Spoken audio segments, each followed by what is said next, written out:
কারো অনেক দিনের আশা বা না হওয়ার জিনিসটা চোখের সামনে দেখা, হবে না বলে ফেলে দেওয়া সেই জিনিসটাই যখন একটা পরিস্ফুটিত হয়, তখন সেই যে আনন্দটা, কী যে আনন্দ হয়, এরকম যার সাথে ঘটেছে সেই কিন্তু বলতে পারবে যে সেই যে আনন্দটা, সেটা কিন্তু বলে বোঝানোর মতো নয়। তো আজকে সেরকমই হয়েছে আমার সঙ্গে। কিছু কিছু মানুষ আছে যারা কিন্তু ছোট ছোট জিনিস নিয়ে অনেক আনন্দ হয় বা অনেক আনন্দ পায়। তো তার মধ্যে হচ্ছি আমি একটা। আমার কিন্তু সামান্য সামান্য জিনিসেও কিন্তু ভীষণ ভীষণ আনন্দ লাগে। আর আমি আমার আজকের আনন্দটা তো বলে বোঝাতে পারবো না আপনাদেরকে। তো তাই আপনাদের সঙ্গে একটু শেয়ার করার চেষ্টা করছি। আপনাদের কেমন লাগছে সেটা কিন্তু অবশ্যই ভিডিওর শেষে জানাবেন। তো সম্পূর্ণ ভিডিওটা দেখার অনুরোধ রইল সকলকে, ধৈর্য ধরে সম্পূর্ণ ভিডিওটা দেখবেন। আমি খুঁটিনাটি ছোটোখাটো যে কোনো কাজই করি না কেন, সেটাই আপনাদের সঙ্গে শেয়ার করার চেষ্টা করি। আপনারা হয়তো বলতেই পারেন শুধু তো একটা জিনিস নিয়েই, একটা জায়গা নিয়েই, অনেকে তো বলে একটা জায়গা নিয়েই ভিডিও করছো, বারবার একটা জায়গা নিয়ে। দেখুন, একটা জিনিস হচ্ছে, আমার তো এই জিনিসটাকে নিয়েই প্রচেষ্টা, আমার এই জিনিসটাকেই মানে এই জিনিসটা নিয়েই আমার সমস্ত কিছু। তো তাই আমি এই জিনিসটাকেই বারবার তুলে ধরার চেষ্টা করি, কারণ সেই জিনিসটাই হচ্ছে আমার কুসুমকলি হোমস্টে। তো সেটা তো আপনারা সবাই জানেন। আর আমার হোমস্টে, আমার কাজ আমি কিন্তু ভীষণ পছন্দ করি এবং আমার হোমস্টের সমস্ত কাজ আমি নিজের হাতে করি। বাগান বাড়ির কাজ বলো, ফুল গাছ বলো, যাই বলো না বলো, সমস্ত কাজ কিন্তু আমি নিজের হাতেই করি। তো আমার হাতে কাজ করার, সেই কাজটার যে সফলতা পাওয়া, তার যে আনন্দ, সেটা আর কি বলবো দেখুন। তো তাই আজকে আমি ভীষণ খুশি। তো হ্যালো এভরিওয়ান্স, আমি হেমলতা পাহাড়কলি কুসুমকলির পক্ষ থেকে আপনাদের জন্য নিয়ে আসছি আবার একটা নতুন ব্লগ ভিডিও। তো চলুন সঙ্গে থাকবেন আর সম্পূর্ণ ভিডিওটা অবশ্যই দেখবেন। দীর্ঘ প্রায় 2 বছরের যে অপেক্ষা, দীর্ঘ 2 বছরের পরিশ্রমের ফল, সেটাই আপনাদের সঙ্গে শেয়ার করব। তো ধৈর্য ধরে সম্পূর্ণ ভিডিওটা অবশ্যই দেখবেন।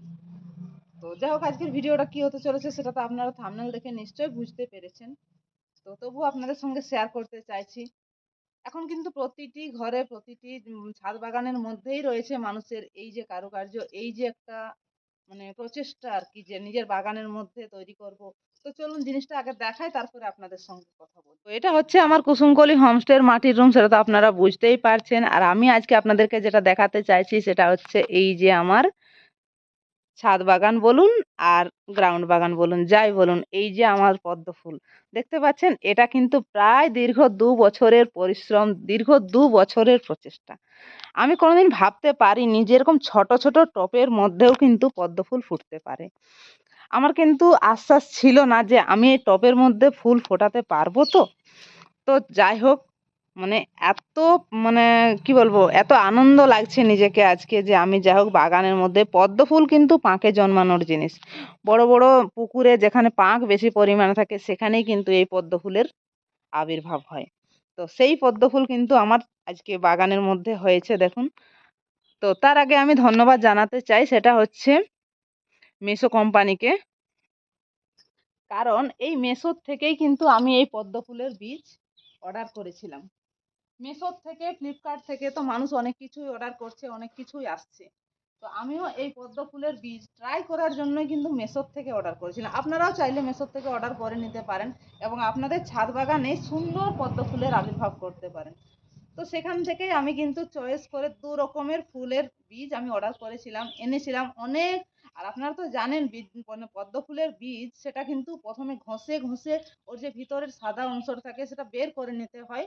তারপর সেটাকে জলে ভিজিয়ে তারপর সেইটা মানে মানে কি বলবো, তার নির্দিষ্ট জায়গায় সেটা লাগাতে হয়। তো এতটা কষ্ট করার পর মানে তারপরে আবার তো প্রতিদিন জল চেঞ্জ করা, সমস্ত রকমের ব্যাপার, ওষুধপত্র সমস্ত কিছু আছে। তো যাই হোক, সমস্ত কিছু করে নিয়ে এই যে এত সুন্দর একটা ফুল আমার বাগানের মধ্যে হয়েছে, সত্যি কিন্তু ভীষণ ভালো লাগছে।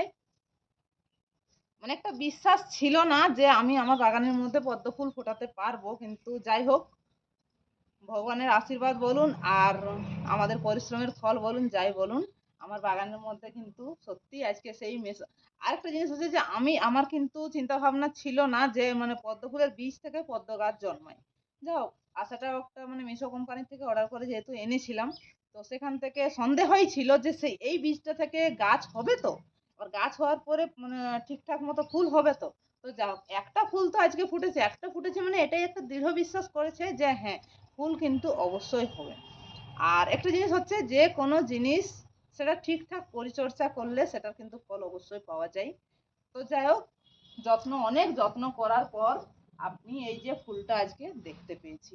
আর আপনারা তো দেখতেই পাচ্ছেন, আপনারা হয়তো অনেকে ভাবতে পারেন যে এই পদ্ম ফুলটা হয়তো কোনো নতুন জায়গা থেকে উঠিয়ে এনে লাগিয়েছে, তারপরে সেইটা আমাদের সঙ্গে শেয়ার করছে।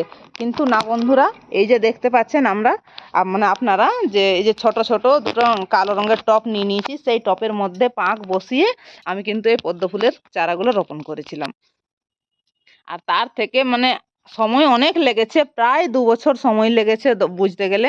মানে এতদিন গাছটা হয়েছিল না ঠিকঠাক মতো, তারপরে সার টার দেওয়ার পরে গাছটা যথেষ্ট পরিমাণে হয়েছে, মানে একদম ঠিকঠাক হয়েছে। আর এই যে গোড়ার থেকে উঠেছে একদম পদ্ম ফুলটা, কোনো রকমের কিন্তু এখানে আপনাদেরকে চোখ ভেলকি করার জন্য নয়, একদম আমার এই টপের মধ্যেই ফুটেছে পদ্ম ফুল।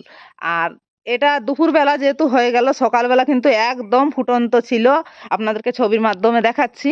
এটা কিন্তু দুপুরবেলা হয়ে গেল, জানি না এর কারণটা কি। দুপুরবেলা হয়ে যাওয়ার কারণে কিন্তু একদম ডগাটা মুড়িয়ে গেছে, ঠিক আছে।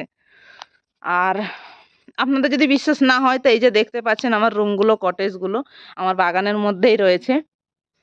তো যাই হোক, আপনাদের ভালোবাসা, ভগবানের আশীর্বাদ সমস্ত কিছু নিয়েই আমার কুসুমকলি হোমস্টেতে আমি ফুটাতে পেরেছি পদ্ম ফুলের বাগান। তো যাই হোক বন্ধুরা, ভিডিওটা আর বেশি বড় করছি না, ভিডিওটা এখানেই শেষ করছি। সবাই ভালো থাকবেন, সুস্থ থাকবেন। আর আমার চ্যানেলে যদি নতুন হয়ে থাকেন তাহলে অবশ্যই সাবস্ক্রাইব করে পাশে থাকবেন এবং বেল আইকনটি প্রেস করে রাখবেন এরকম আরও নতুন নতুন ভিডিও পাওয়ার জন্য। তো ধৈর্য ধরে সম্পূর্ণ ভিডিওটা দেখার জন্য সকলকে অসংখ্য অসংখ্য ধন্যবাদ। আজকের মতো এই পর্যন্তই, দেখা হচ্ছে পরবর্তী ভিডিও। টাটা।